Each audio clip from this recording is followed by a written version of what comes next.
LB Singh और उनके भाई कुंभनाथ सिंह पर बड़ी गाज गिर सकती है। दरअसल धनबाद के झरिया और सिंदरी जैसे इलाकों में एक आउटसोर्सिंग कंपनी काम करती है। नाम है एटी देव प्रभा। कंपनी के मालिक एलबी सिंह और उनके भाई कुंभनाथ सिंह हैं। एलबी सिंह माने कि कथित तौर पर अवैध माइनिंग और डंपिंग के बल पर झरिया और सिंदरी जैसे इलाकों में अपना साम्राज्य स्थापित कर लेने वाला शख्स। लेकिन अब उनके इस अवैध गतिविधियों पर जल्द ही विराम लग सकता है। वजह है एक विशेष कमेटी का गठन। दरअसल बीसीसीएल, एटी देवप्रभा और अन्य कंपनियों के विरुद्ध जांच के लिए विधानसभा की एक विशेष समिति का गठन किया गया है। इसका गठन विधानसभा अध्यक्ष रविंद्रनाथ महतो ने किया है। जांच इसलिए की जाएगी क्योंकि इन कंपनियों पर राजस्व भूमि का अवैध अतिक्रमण, रैयती जमीन पर ओवरबर्डन डंपिंग करने जैसे गंभीर आरोप हैं, जिससे आम जनमानस को भारी नुकसान झेलना पड़ रहा है। कई दफा मौत की भी खबरें आ चुकी हैं। ऐसे में विधानसभा की विशेष समिति पीड़ित ग्रामीणों को मुआवजा दिलाने और दोषियों के खिलाफ कार्रवाई से संबंधित जांच रिपोर्ट विधानसभा अध्यक्ष को सौंपेगी। आपको बता दें कि टुंडी से झामुमो विधायक मथुरा प्रसाद महतो को इस स्पेशल कमेटी का संयोजक बनाया गया है। वहीं सिंदरी से भाकपा माले के विधायक चंद्रदेव महतो, जिनके क्षेत्र की यह समस्या है, उन्हें, साथ ही निरसा से भाकपा माले के विधायक अरूप चटर्जी, धनबाद से भाजपा विधायक राज सिन्हा, चंदनक्यारी से जेएमएम विधायक उमाकांत रजक, बोरियो से झामुमो विधायक धनंजय सोरेन और तोरपा से झामुमो विधायक सुदीप गुड़िया को समिति का सदस्य बनाया गया है। समिति का कार्यकाल अधिसूचना जारी होने के 3 महीने तक के लिए ही होगा।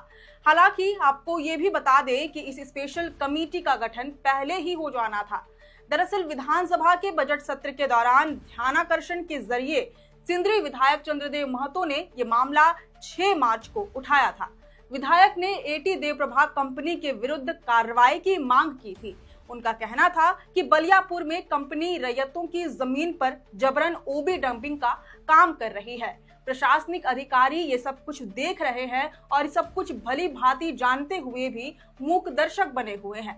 23 दिसंबर 2023 को एफआईआर तब हुई जब गांव के लोग कई दिनों तक धरने पर बैठे।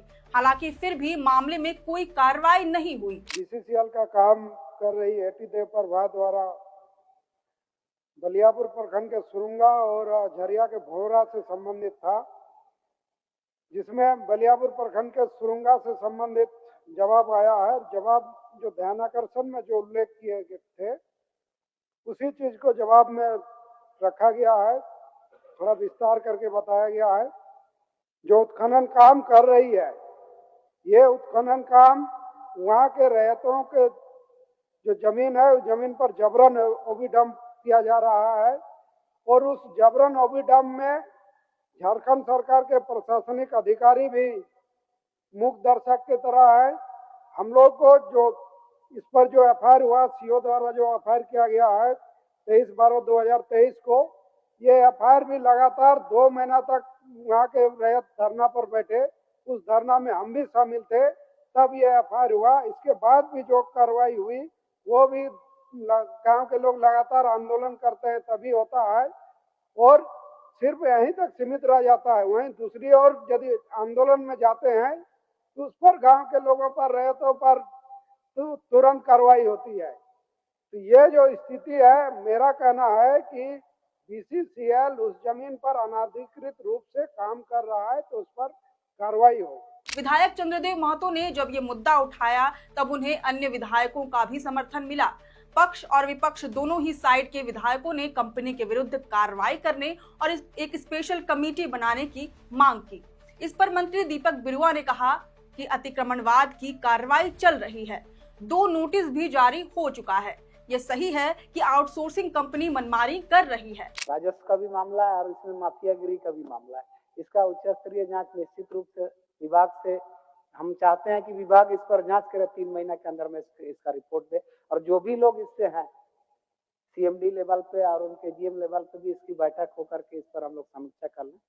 और यदि माननीय सदस्य चाहते हैं कि इसका आउटपुट एकदम ऐसा है तो हमको कोई ऐतराज नहीं है कि इस पे कार्रवाई होना चाहिए और बहुत बड़ा मामला लगता है। नाराजगी जताते हुए विधायक चंद्रदेव महतो ने कहा कि संबंधित कंपनी तो सरकारी जमीन का भी अतिक्रमण कर रही है।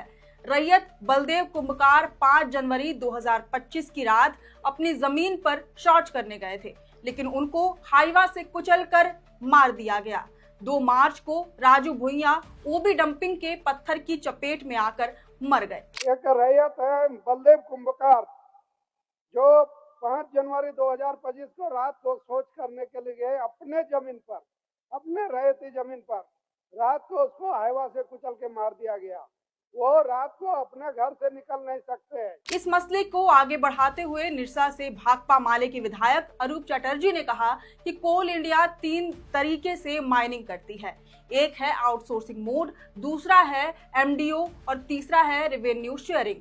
एमडीओ और रेवेन्यू शेयरिंग में जमीन खुद खरीद कर माइनिंग करना होता है। विस्थापन का सेटलमेंट भी कंपनी को करना है। देवप्रभा कंपनी वहां 6 माइंस चला रही है। जिस जगह की बात हो रही है वह एमडीओ के दायरे में आता है, फिर भी यह कंपनी रैयतों की जमीन पर ओबी डंपिंग कर रही है। उन्होंने कहा कि कंपनी को राजनीतिक संरक्षण के साथ साथ पुलिस प्रशासन का सपोर्ट भी मिला हुआ है। रैयत आवाज उठाते हैं तो कंपनी के लठैत तो मारते ही हैं, साथ ही पुलिस भी केस करती है। वहां कमर्शियल माइनिंग हो रही है और बदले में कृषि भूमि का रेट दिया जा रहा है। इससे राज्य सरकार को राजस्व का नुकसान हो रहा है। अगर इसका सर्वेक्षण हो तो 1,36,000 करोड़ से कहीं अधिक राज्य को मिलेगा। जो रैयतों की जमीन की मुआवजा बिना दिए उस पर बार बार डंपिंग कर रहे हैं। बीसीसीएल मैनेजमेंट मुखदर्शक होकर बैठे हुए। अध्यक्ष महोदय, ये व्यवस्था का पार्ट नहीं है। ये जो कॉन्ट्रैक्टर की बात हो रही है ये व्यवस्था के अंतर्गत नहीं है, व्यवस्था इसके अंदर है। इस मसले को झामुमो विधायक उमाकांत रजक, मथुरा महतो, सरयू राय के अलावा जेएलकेएम के विधायक जयराम महतो ने भी उठाया। उमाकांत रजक ने कहा कि कोयलांचल में रैयतों और विस्थापितों का शोषण हो रहा है। आउटसोर्सिंग कंपनियां हावी हैं, कंपनियों के पास लठैत हैं। मंत्री दीपक बिरुआ ने कहा कि यह बोलना कि कंपनी के अधीन वहां की व्यवस्था आ रही है तो यह बेहद गंभीर मसला है। विभाग या सरकार इसको बर्दाश्त नहीं करेगी। आने वाले दिनों में भूमि जांच पड़ताल आयोग भी बनाएंगे। मंत्री ने कहा कि इस मसले पर विधानसभा की समिति का गठन होना बेहद जरूरी है। हर हाल में जांच होनी चाहिए। विधायकों मंत्रियों की मांग पर स्पीकर ने कहा कि वे मंत्री के मत पर सहमति देते हैं। साथ ही चलते सत्र में कमेटी के गठन का वादा भी किया। हालांकि मार्च से लेकर अब तक लगभग 2 महीने बीत चुके हैं। अब जाकर विशेष समिति का निर्माण हुआ है, लेकिन कहते हैं ना, देर आए दुरुस्त आए। तब नहीं, लेकिन अब कमेटी गठित कर ली गई है जो एटी देवप्रभा पर शिकंजा कसेगी। हालांकि अब देखना होगा कि कमेटी की जांच रिपोर्ट में क्या क्या अहम खुलासे होते हैं। वैसे इस विषय पर आपकी क्या राय है, ये हमें कमेंट करके जरूर बताएं।